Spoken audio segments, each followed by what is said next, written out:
issues that we're struggling with. We use Net Promoter at Amazon. We use it effectively. We think this is the right advocacy metric. And then they shared, well, it was, I'm going to make the numbers up a little bit. It was 96%, so it was a -4% and a -2% in subsequent periods. But we don't know how to interpret that, because is that high or is that low? And the C-suite thought it was the right target, but they didn't know whether to yell at us or praise us for that performance.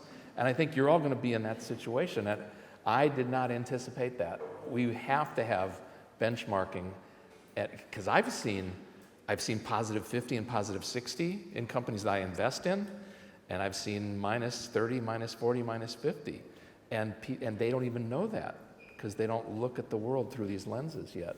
Yeah, and certainly something we're seeing in starting to calculate it for businesses is it depends on the dynamic of your business.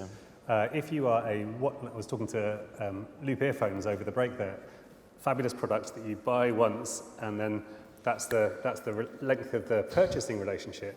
So the way to get the earned growth up in that business is all about referrals and advocacy and understanding that you can spread the word from that one purchase. Whereas if you're in a subscription business, you get very natural net revenue retention. Or in a business that's naturally share of wallet, like enterprise rent-a-car, retention doesn't work in a car rental. It's really what share of rentals you get. So a lot of businesses work that way. So we're going to see very different numbers. And that's one of the reasons we are so keen to get so many of you into the open beta for earned growth today. Because the more we've got, the more that we can benchmark you against relevant companies so that you know whether you're doing well or not on earned growth. Yeah. Going back to enterprise rent-a-car, that was the example that you started with today. And during that opening couple of minutes, you referred to the fact that enterprise rent-a-car, one of the reasons they won is they maintained an entrepreneurial mindset versus an accounting mindset. Like, within this room, I'm sure there are many businesses that can identify with one of those or the other. Maybe you're in between and transitioning. But like, what does it mean if you're in a business with an entrepreneurial mindset? I should be able to say that word. And you want to embed earned growth versus if you're in a business with an accounting mindset and you want to embed earned growth? It's an important thing to understand. I think most businesses, once they get to silo org structure and where they're dealing in different markets, especially different countries, and they're communicating primarily through financials, there's a huge risk of going to an accounting mindset. You know you're still entrepreneurial. And Amazon, for instance, and Apple to that matter, they had CEO founders who were so customer-oriented, customer experience, cross-silo, but need to delight customers and act in the customer's best interest. They went many more years than you would have thought possible. I think the traditional thing, though, is that the CFO takes over the important decisions and guides the C-suite in how to set priorities and make decisions. And if your CFO doesn't have that entrepreneurial idea that there's only one way this business can keep growing, and that's through customers coming back for more and bringing their friends. If they don't have that intuitively, I think you flip into that mindset at 50 million in revenues and up, unless you're careful. And I was actually chatting to Stuart, our chair, over the break there as well, and he was bringing up this question on CFOs exactly, and we talk about them potentially being problematic in having an advocacy mindset in the business, but how do you bring them inside the tent? How do you make them part of the solution? I think Adam had some good conversations on this in the podcast, but what's your view on how do you make this CFO your friend? Generally, I love CFOs because I like people who are rigorous. People in the DEI world and ESG, they'll make up numbers that are sort of nice sounding, but there's no audit process. There's people don't go to jail if you cheat. So you get numbers that are fiction. They just get made up. And I like real numbers where there's a process, and I'll sign my name as a director that these are best. They're following a procedure. So I like that in CFOs. They don't have a practical way to understand their customer base yet. So I think the first time they hear their marketing people come and say, I'd like to apply CFO rigorous thinking to the customer base, which is our most important asset, and we need your help, the CFOs will help. I almost guarantee that. And you can't do it on your own in marketing. You've got to get, because the CFO's staff won't believe your numbers. Net present value of a customer, try doing net present value of a customer and get your CFO to listen to that. Or I need some of your staff to help create the real net present value and give them the inputs and the frameworks. Then they'll have a number they've created, they believe in it. So I guess that's a long way of saying, find a way to get your CFO involved in helping solve this problem for you and with you. And that sounds like great advice. I guess the CFO is one of many people that you've got to get engaged if you're going to truly take on this mindset. I think Jem had a great phrase in the last panel, an advocacy program is cultural. I think that's absolutely right. Yeah. It's got to be embedded in the culture of the business. She also said, interview your employees, which I completely endorse. They know. Ask them what's getting in the way of you delighting more customers. 80-20, they'll get it right first, and solve those issues before bothering customers with these burdensome surveys that everyone sort of, you hit a button and send out 1 million survey requests. People are sick of that. And what have you seen, though, in getting the broader stakeholder group engaged with this?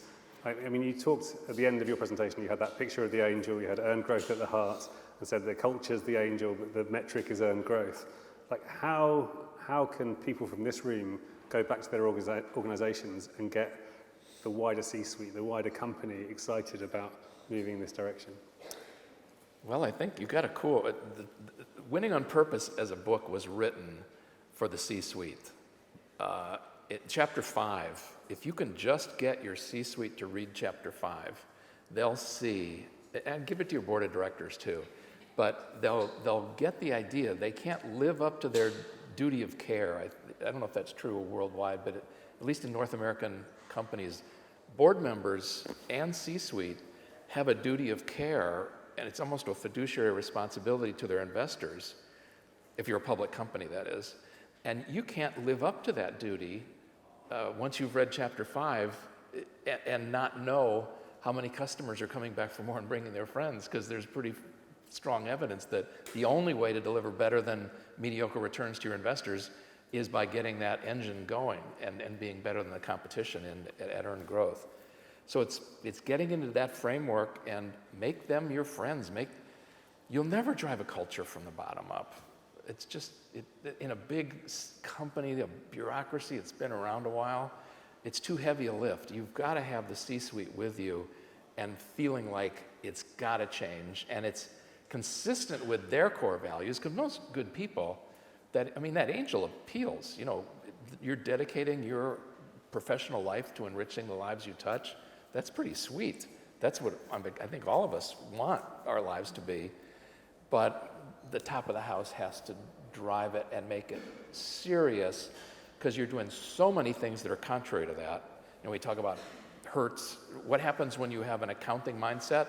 You start charging 400% markups on refueling gas and petrol. You start charging extra driver fees and late fees and stuff that is not loving at all. It's purely driven to extract more value from customers to meet your earnings targets. Now, there's a lot of that going on in your organizations, because big companies that are doing these anti-customer, hateful things to customers, their executives are getting hired in. They teach these things in business schools, and so you're hiring students. There's a lot of non-customer love thinking that has encroached. So I think you've got to purge that. And the best way to purge it is to ask your employees, what's going on that makes you not proud about the way you're treating customers? What's getting in the way of you treating your customer the way you'd want a loved one in your family treated? And they'll get those things up to the surface. You can't solve them all at once. I remember Charles Schwab, big brokerage in the US, they did that. They found out that something like 80% or more of their profits were dependent on these bad profit policies. And so you can't make them go away overnight, but they did commit to getting rid of them over a several-year period and did it. Wow, that's a great example. And then final question for me, and I'm going to open up to the audience. I talked a little bit about the challenges in the market at the moment, and if you're a D2C business, what it means during this macroeconomic environment. Why does earned growth matter more when the economy is tough than in good times? when times are really good, you can do a lot of silly things that don't have any profitable return to them and get away with it. It's fluff. All the shiny new objects and all the things that have no evidence behind them. I think there's way too much media investment, baloney. When you're really sailing tight to the wind and there's you don't have room for any of that stuff. The only thing you can afford is customers coming back for more and bringing their friends. So I think in these tough times, although they are tough, they may be the right time to clean out the fluff that really creates no meaningful value for your investors or for customers, really, because you're wasting a lot of energy on people who will never be truly long-term promoters of the business. And it gets you down to the basics.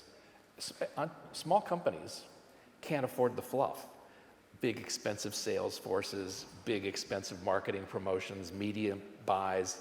You can't do that as an entrepreneur. You can't afford it. You know that the only way that you can afford to make this thing fly is to get your customers to become your sales force and get that flywheel humming. It's equally true when times are tough. Great.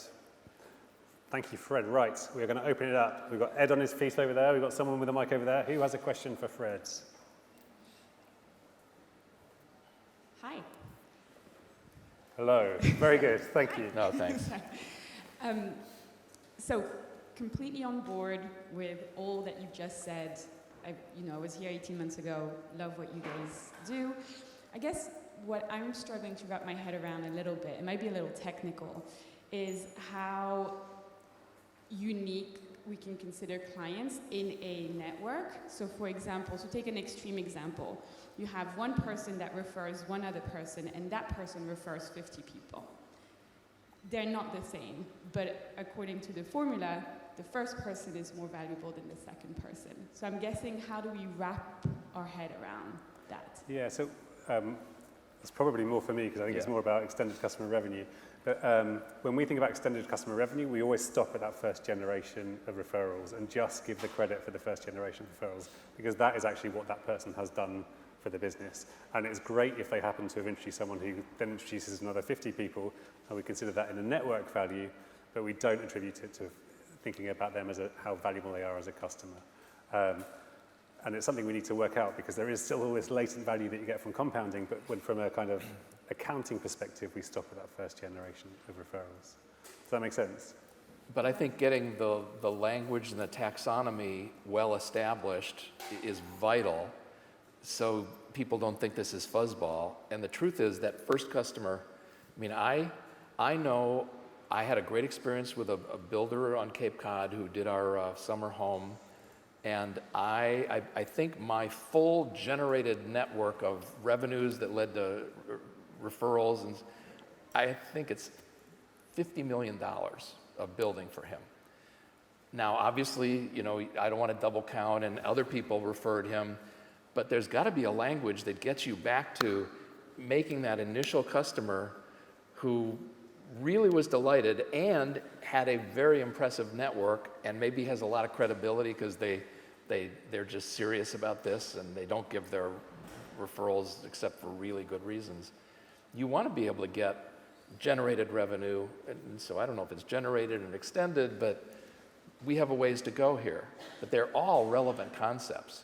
Think about how complicated accounting is. There's probably more people than are in this room who are accountants full-time studying an issue and talking through the subtleties of how we account for the sales expense for a SaaS investment in a new product or getting a new customer. And they really work at getting it precise. And I think we need that same kind of precision here.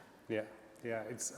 I think there's a lot more to come. At the moment, we're keeping it super simple and avoiding double counting, but there is going to be a lot more value in us working through the total value of a network. For instance, we know that customers who are in bigger networks are more valuable.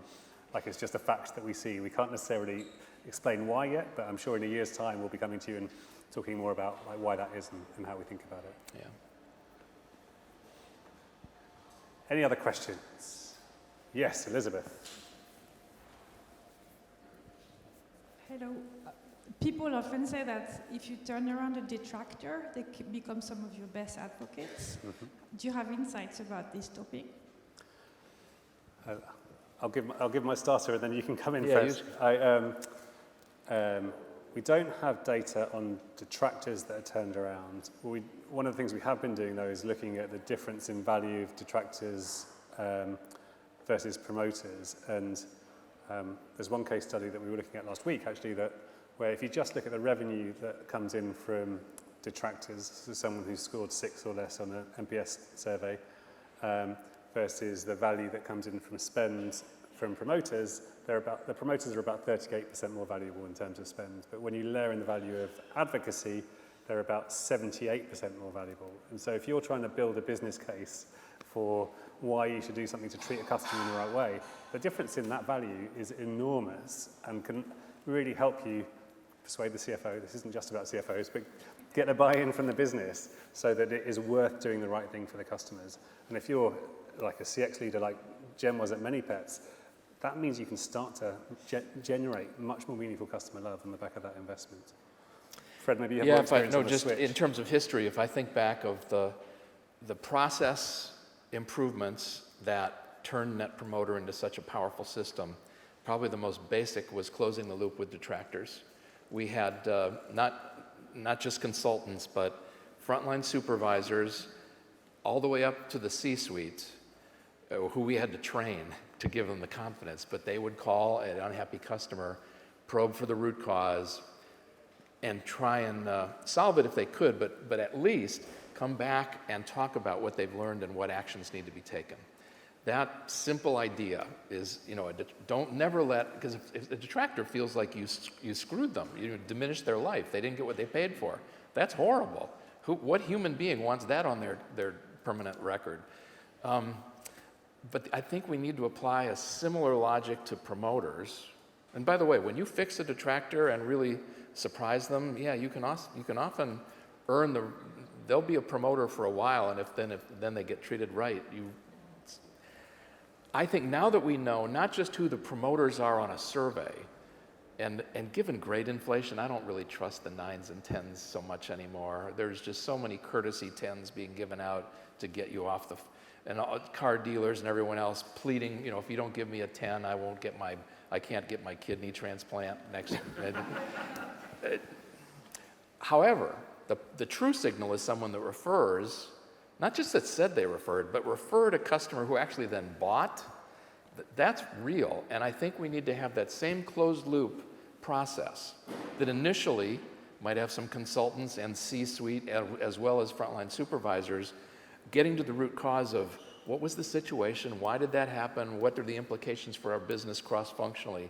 Because I think there are strategy issues that will come out of that. There's operational excellence, segmentation, and you don't know where the insights will be. Don't just have an expert at headquarters close the loop, because they're going to have their own focus and a very narrow range of changes that they could implement. Get cross-functional C-suite people into these conversations, and you'll have more innovative possibilities, and I think it will affect strategy. That the biggest changes will be, wait a minute, I'm seeing that we're never getting this certain segment of customer turning into a true referrer. Why are we spending money to acquire those customers? The person down junior in the organization can't ask that question, but up senior, they will, and that's a huge amount of value that's unleashed. And Elizabeth, to your specific question, I'm pretty sure the data team will be working on that in the next week, so we'll come back to you with a specific answer looking at how advocacy changes if a detractor becomes a promoter. We'll come back to you with specific data. Any other questions? I see a hand over here. Hello. I just wanted to ask if there's a way to kind of measure advocacy or retention revenue when you don't always sell direct to customer. For example, your tickets are sold through a third party, or your product is sold through a third party, whether it be plane tickets, train tickets, or Etsy, or something like that. Is there a way to do that? Yeah, it's a great question, and obviously it is easier if you have a direct communication and a direct transactional relationship with a customer. But it's something we're looking at as to whether, so long as there's some point of communication direct with a customer, then you basically have an opportunity to ask a question. And if you can understand if there is an advocacy link at that point in the journey, then it won't be as bulletproof as we're able to do today, but we're looking to see if we can use very quick surveys to just form a view as to whether advocacy is happening or not. Because otherwise, you're right. If you are disintermediated by another channel, then you struggle to understand really what's happening for your business. So watch this space. And in a B2B situation where you might have an insurance brokerage that's representing a number of different insurers, it is harder. I think probably the first answer for the wise insurer is to help that broker understand referral economics. Why did they decide to do business with that broker? And then you have to get a sense of why that broker recommended you versus someone else in the stable. And it does need to happen, but it is way more difficult just because of control of information. And in some places, markets like healthcare and in some kinds of insurance, you have these compliance walls that it's going to take some creativity to overcome. We have time for one more question. Charlotte, we are not dancing. So I love that you've kind of advanced the NPS score and now earned growth. What would your future book be, or a future score be? Oh, or like nice. any ideas about what the future could The hold? next What's book, next? you want to know the next book.